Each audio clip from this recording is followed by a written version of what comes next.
प्रिय मित्रों, नमस्कार। स्वागत है आपका हमारे YouTube channel HS. Rawat, Facebook page व इंस्टाग्राम पर। मैं हूं आचार्य एच.एस. रावत। आज मैं आपको जानकारी देने वाला हूं नववर्ष की। उससे पहले आप सभी को नववर्ष 2026 की बहुत बहुत शुभकामनाएं। और ये जानकारी होगी डिटेल, विस्तृत जानकारी। इससे पहले हमने रील के माध्यम से आपको जानकारी दी थी। लोग बोलते हैं कि रील में बहुत ज़्यादा डिटेल नहीं होता, ये सच है। तो आज मैं आपको जानकारी दूंगा 2026 में कौन कौन से महीने आपके लिए शुभ हैं और कौन कौन से महीने आपके लिए अशुभ हैं, और साल में क्या आपको रेमेडी करनी चाहिए और अच्छे वक्त का आप सदुपयोग कैसे करें, ये पूरी जानकारी दूंगा। और हम शुरुआत करेंगे मेष राशि से। मेष राशि का स्वामी मंगल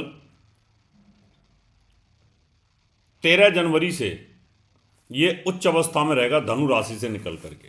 इसका मतलब धनु राशि में भी है तो अपने मित्र के घर में रहेगा, और मित्र के घर से निकल करके भाग्यस्थान से फिर उच्च हो जाएगा, और उच्च अवस्था में ये 23 फरवरी तक रहने वाला है।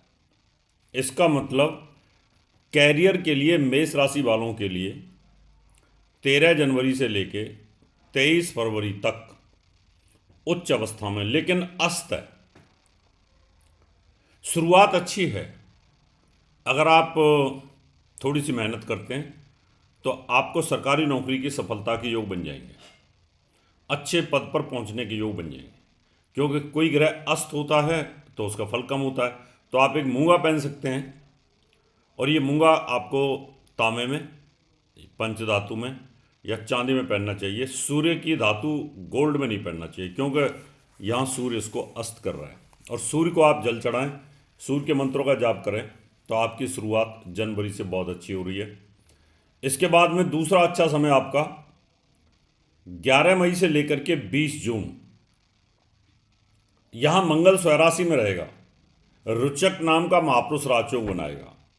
ये बहुत अच्छा है, यानी शानदार योग है। यहाँ पर मई से लेकर 20 जून के बीच में फिर दोबारा अगर आप अपने व्यापार और जॉब के लिए ट्राई करते हैं, अच्छे काम की शुरुआत करते हैं, तो आपके लिए बहुत अच्छा योग है। यहाँ भी आप मूंगा पहन सकते हैं, लेकिन ये ध्यान रखें कि जो शादी करना चाहते हैं या शादी जिनकी होने वाली है, तो यहाँ मंगल का प्रभाव स्ट्रांग होता है, तो लड़कियों को मूंगा नहीं पहनना चाहिए।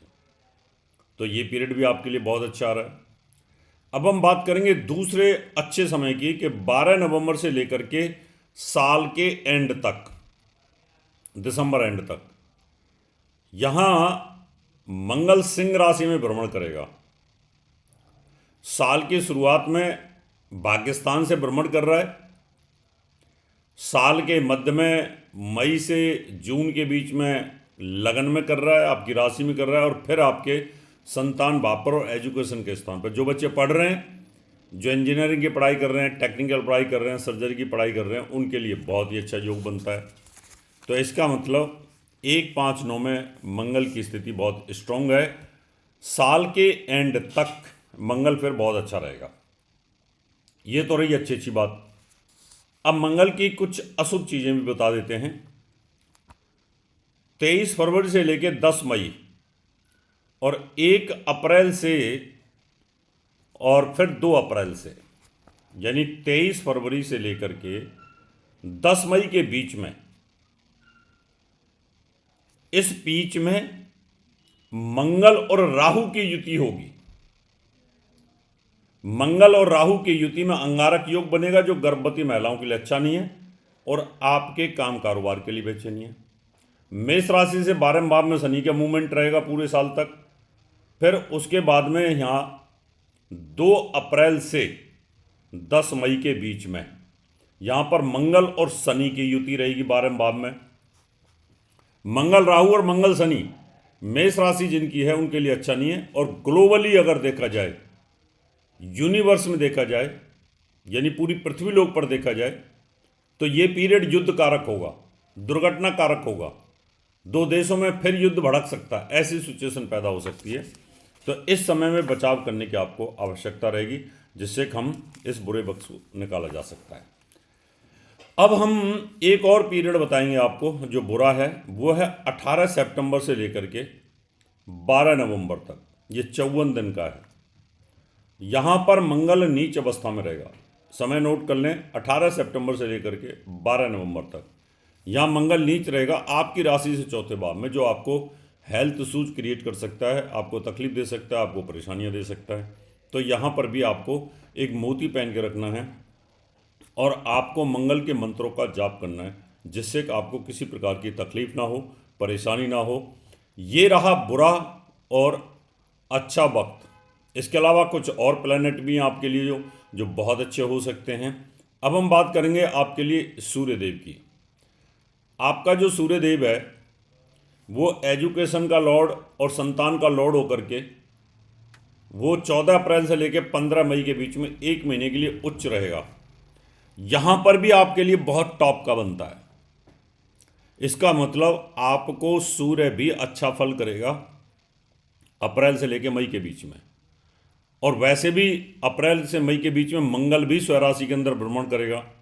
तो ये योग बहुत ही अच्छा योग है यहाँ पर।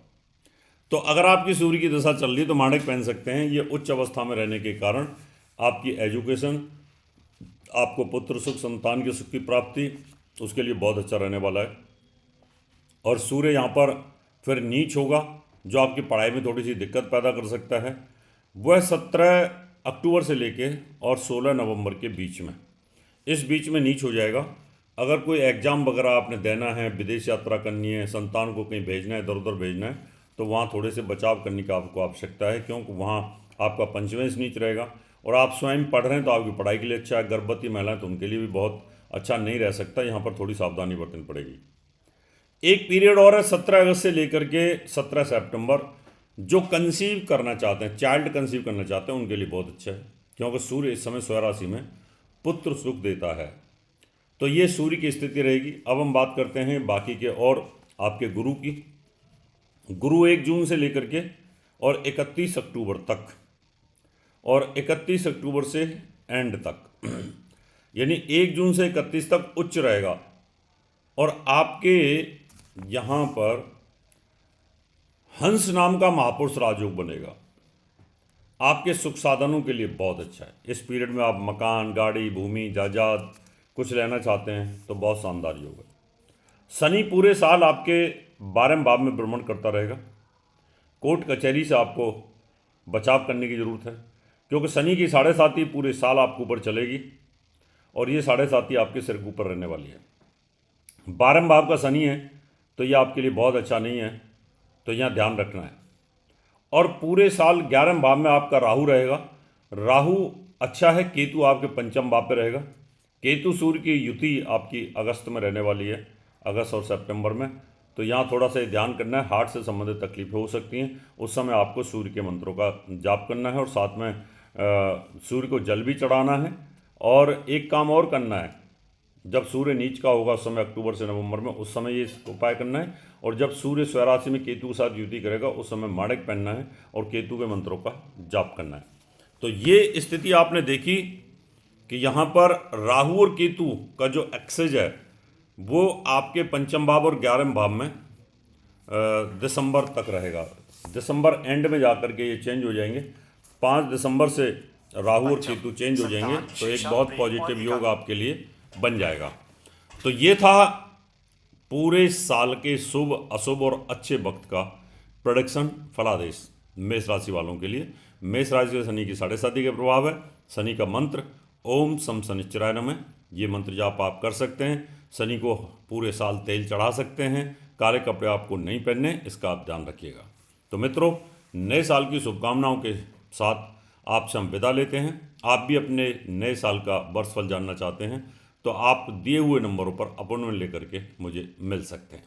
नमस्कार। हमारा मुंबई का पता है महर्षि पराशर ज्योतिष विद्यालय, flat number 201, Anand Vihar building, Vile Parle waste, Bajaj road, Mumbai 400056। Mumbai में अपॉइंटमेंट लेने के लिए संपर्क करें 9999896090, 9811144156 और 9212296090, 9820114429 पर। और हमारे विद्यालय में एडमिशन ज्योतिष सीखने के लिए ओपन हो चुके हैं, तो आप एडमिशन लेने के लिए संपर्क करें 9999896090, 9811144156।